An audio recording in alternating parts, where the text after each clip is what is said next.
Je reçois Johan et il est accompagné de son père Sylvain Garneau. Il lance un album. Les deux sont avec nous pour nous parler de cet album-là parce que Johan a chanté quand même un petit peu sur l'album produit par Mario Pelcha dans 3 minutes après la pause.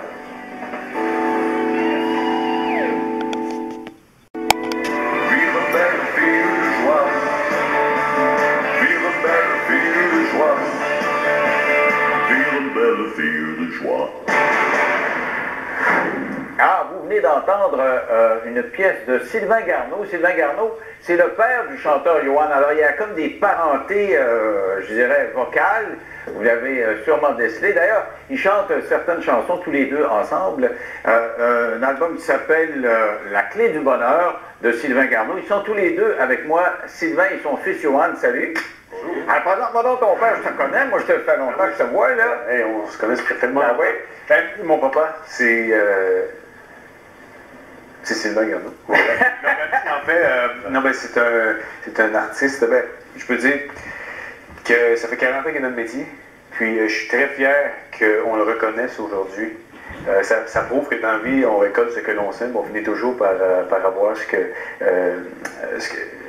dans le fond, On a semé, on récolte, on a semé. Voilà. Puis je suis fier que Mario Pelcha ait approché papa pour faire un album. Ah oui, c'est Mario Pelcha qui vous a approché. Oui. C'est parce qu'il m'a entendu chanter à la voix à mon épicerie. Ah ouais? On a chanté une chanson ensemble. Puis il a vu qu'il y avait un certain potentiel qu'il aimait. Il a vu que il cherchait un chanteur country à grosse voix. Ah oui, parce que ta voix, là, on sait jouer bien.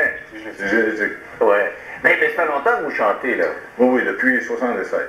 Et c'était semi-professionnel, professionnel, là, vous faisiez le tour des bars? Ou... Oui, le tour des bars, un peu partout. Moi, j'ai fait du Nouveau-Brunswick, de l'île de Miscou, pardon, de l'île de Miscou au Nouveau-Brunswick. Ah ouais? Excusez. De Winnipeg? De Winnipeg au Nouveau-Brunswick. Ouais, donc c'est tout le Canada, là. Oui, tout le Canada. Mais avec des enfants, vous faisiez ça quand Johan était au monde? Ou... Avant, et quand il est arrivé au monde, en 95, j'ai modéré un peu, parce que je voulais le voir. Ben oui, c'est ça. Mais j'en ai toujours fait. Ensuite, il est venu une carrière. J'ai toujours fait de la musique, mais j'ai été formateur forestier, j'ai fait beaucoup d'affaires. Mais j'ai jamais cessé de jouer la musique. Et vous jouez de la guitare, j'ai vu que vous avez plus de difficultés qu'autrefois à cause d'une opération. Vous avez une opération? Oui, une opération en 2008, l'opération à cause d'un ACV, c'est bien important de le dire, un ACV à ma naissance qui a causé des crises d'épilepsie pendant 48 ans. Ah ouais? C'est ça qui a fait que aujourd'hui j'ai plus de difficultés, je suis en haut de ma main. Je suis capable de jouer quand même, mais pas comme aussi bien que mon garçon. Ah ouais? Je joue avec tout, parce qu'avant, je piquais. Après, vous étiez capable de décliner les accords. Sauf que c'est un AVC à ma naissance. C'est bien important de le dire à la naissance, parce qu'il y en a qui peuvent penser que j'ai fait un AVC l'année passée. Ah, ok. C'est vraiment... J'étais tout petit, puis ça a eu un effet où vous avez fait des crises d'épilepsie souvent? Souvent, à tous les mois. Ah ouais? Oui, tout dépendant le niveau de stress. Donc, tu étais témoin des crises d'épilepsie de ton père? Moi, j'ai été protégé de ça. Ah ouais? C'est-à-dire, j'ai vu mon père faire une crise d'épilepsie une fois, seulement qu'une fois. Et c'est quelques mois avant son opération. Ah ouais? La vie m'a épargné de voir ça, puis j'en suis content. J'en suis très fier parce que c'est pas quelque chose de rose, tout ça. Puis... c'est pas trop beau à voir. Non, c'est ça. Donc, je suis content de ne pas avoir vu ces choses. Aviez-vous peur de vous-même, là? Quand on fait de l'épilepsie, là, si vous donnez un spectacle devant le monde, c'est évident. Ça m'est arrivé. Un beau bonhomme. Beau bonhomme. Non, mais quand je veux dire beau bonhomme par là, c'est qu'on fait un spectacle, on se dit bien, on veut donner notre meilleur, mais c'est arrivé devant des Français. Puis ça m'était... Parce que je me disais, un jour, je vais finir par tomber dans tout le monde. C'est ce qui est arrivé. Le monde pensait que c'était dans le spectacle. Je pensais que c'était un numéro. J'ai tombé en bas des... En tout cas, j'ai fait la danse du bacon. Fait que je la connais, la danse du bacon. Mais êtes-vous capable, parce qu'on dit qu'après une crise, c'est comme si de rien n'était, vous ne perdez pas votre énergie, vous avez encore de l'énergie. Vous continuez Vidé. Ah, vous étiez vidé? Le vidé, ah oui. Ah ouais. De plus en plus en année. En vieillissant, c'était de plus en plus éprouvant. Puis ça, c'est à cause, je ne suis pas épileptique, c'est à cause d'un accident vasculaire cérébral Comme une à espèce la de naissance. conséquence. Ouais. C'est à cause, vous savez à cause de quoi, monsieur? À cause, quand j'ai sorti du ventre de ma mère, ils m'ont échappé. Ah ouais? C'était souvent fréquent à l'époque. Ouais, c'est ça. Donc, j'ai tombé sur le front. Les vaisseaux et des tissus qui ont séché dans le cerveau, qui m'ont fait faire des crises d'épilepsie pendant 48 ans de temps. Et j'ai fait deux opérations, 15 heures d'opération. Puis aujourd'hui, je peux vous dire que je vois la vie d'une autre manière. Aucune crise depuis l'opération? Non. Ah ouais? C'est un changement dans votre vie, là? Moi, je regarde le ciel souvent, puis je regarde, là, puis vous me disiez tantôt que vous jouez la musique, vous avez un peu de... L'arthrite, ouais. Un peu d'arthrite, mais il ne faut jamais perdre l'espoir. Quand on se dit, on se regarde et on se parle, Ah ouais. c'est pas merveilleux. Ah ouais. On s'entend, on est capable de... Je suis avec mon garçon, je vis des super belles choses.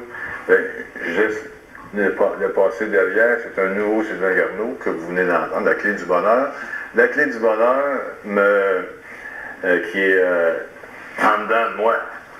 C'est dur à expliquer d'un coup sec, mais c'est une vie. C'est un ensemble de vie, un ensemble... Ce que vous voyez ici, c'est Sylvain Garneau, 56 ans de vécu. Et vous avez des plus vieilles chansons que vous avez composées antérieurement là-dessus?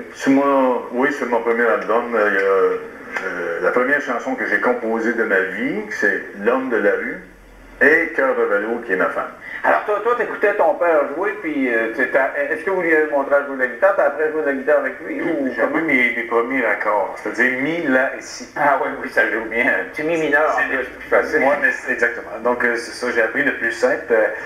Mais moi, c'est sûr que mon père était une très grande inspiration pour moi.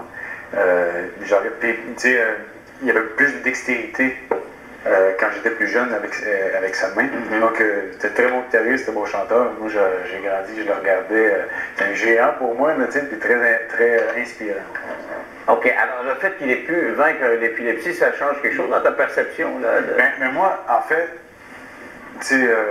moi, ça prouve, ça me démontre que mon père, à quel point que mon père est fort. Parce que c'est beau de dire je fais plus de crise d'épilepsie, mais c'est toute une épreuve dans une vie, c'est immense, puis mon père s'en est relevé, puis il n'y a pas de l'un qui a vécu ça, donc ça fait juste me confirmer que mon papa a beaucoup de persévérance. Alors tout là, on fait une pause de retour, on parle des expériences que vous avez vécues tous les deux ensemble. C'est un peu pour ça, parce que vous avez vécu ces expériences-là, que vous êtes sur le même plateau, puis que vous lancez cet album-là. Entre autres, vous êtes montés sur la même scène. On en parle en 3 minutes, après la pause. Que la jeunesse ne connaît pas les cheveux blancs. Je comprends alors que la jeunesse ne connaît pas les cheveux blancs.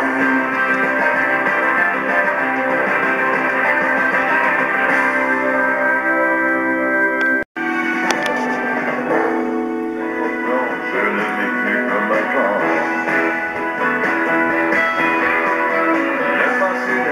Important, je ne vis plus comme avant. Alors, vous venez d'entendre Sylvain Garneau, le père de Johan Garneau, qui lance lui aussi un album. Donc, cet album-là, on a parlé de Mario Pelchat tantôt, qui est allé vous voir, il a dit « Ok, je produis un album, il faut choisir les chansons. » Comment vous avez fait le choix, là?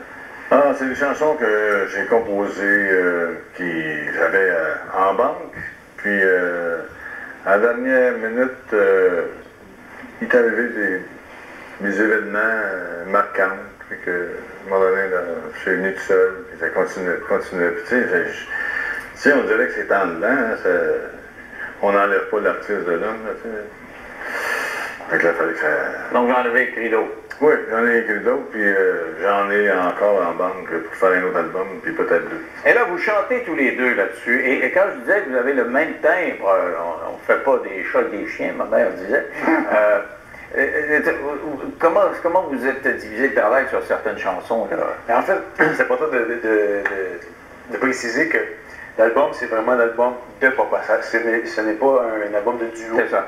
C'est sur 2 chansons. J'ai fait un caméo, c'est-à-dire j'ai fait une apparition.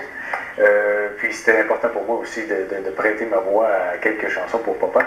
Mais pas pour Papa, mais je veux dire avec mon Papa. Ouais. Et puis c'est un peu mélangeant, même je pense que je ne l'aurais pas fait, on ne l'aurait pas su. Enfin, Mario Pelcha s'est posé la question, quand vous êtes arrivé avec le premier enregistrement, il se demandait qui était qui. Oui, ben on était en studio, puis sur la chanson de la maison où je suis né, quand c'est Peter Ranallo, qui était le réalisateur de l'album, dit « Ok Mario, on va se faire écouter une chanson que Johan a chantée sur cette chanson-là. » Il dit « Ok, la chanson joue, puis à un moment donné, elle se termine, puis là Mario dit « Ok, c'était pas celle-là la chanson avec Johan. » Je ne l'ai pas entendu. Je l'ai pas entendu. Ben là, il dit « Ben oui, c'est ça. » Attends une minute, on va recommencer. Il dit « Ah ouais, mais c'est très, très léger, j'ai un peu plus, je m'en aperçois. » Ok, alors écoutez bien, vous me direz quel bout, d'après vous, c'est Johan qui chante. Non, ce n'est pas un rêve, ce qui me vient en tête, ce sont quelques bons moments du passé. La vie a décidé qu'elle devra effacer les traces de la maison où je suis né.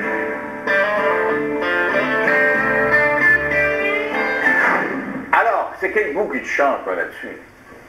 C'est en fait, c'est un demi-couplet avec un demi-refrain.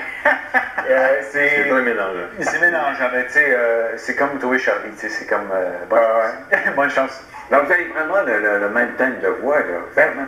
Et si je peux me permettre, je trouve que, oui, c'est vrai, nos voix sont très similaires, mais j'ai l'impression que nos voix ne portent pas la même chose, ne portent pas la même émotion, le même message. Mais c'est sûr. Tu n'as pas la même expérience que ton père non plus. Exactement. 6 ans, puis t'as quel âge, ça, déjà? Moi, j'ai 38.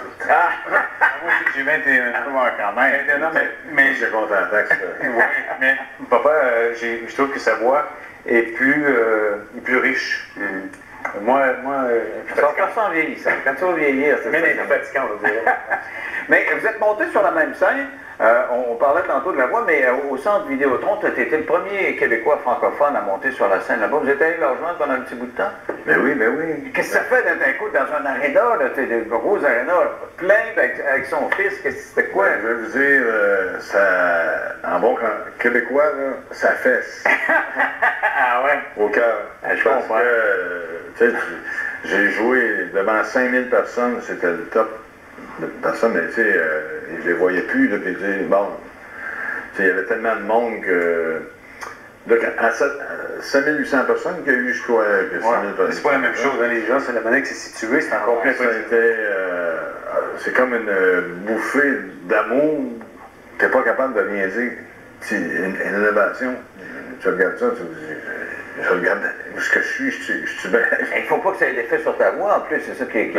c'est con, l'émotion, mais il ne faut pas que ça... Un peu plus pour me faire pleurer. Puis j'étais fier de l'accueil qu'on a donné à mon père. Ah, c'est ça. Parce que, tu sais, il y a des gens qui ne connaissent pas tout ça, mais il y a vraiment eu une belle accueil, les gens se sont levés. Puis on a pu voir que ça avait touché papa. Non, mais c'est parce que tu es devenu toi-même un membre de la famille avec la voix. Là, on a l'impression que tout le monde se connaît là, maintenant. Oui, ben oui, c'est vrai. Puis, je veux ajouter, quand il était jeune, c'est moi qui l'emmenais à travailler avec moi. Là, c'est lui qui m'emmenait. Avant, tu étais le fils de Sylvain, puis là, vous êtes le père de Johan. Oui, c'est ça. Donc, ça s'appelle Sylvain Garneau, La clé du bonheur. C'est disponible en magasin dès maintenant. Merci d'avoir participé à l'émission, ça a été fort sympathique. Bonne chance de la suite des choses. C'est tout ce qui nous concerne ce soir. On se retrouve dans l'heure habituelle. Bye.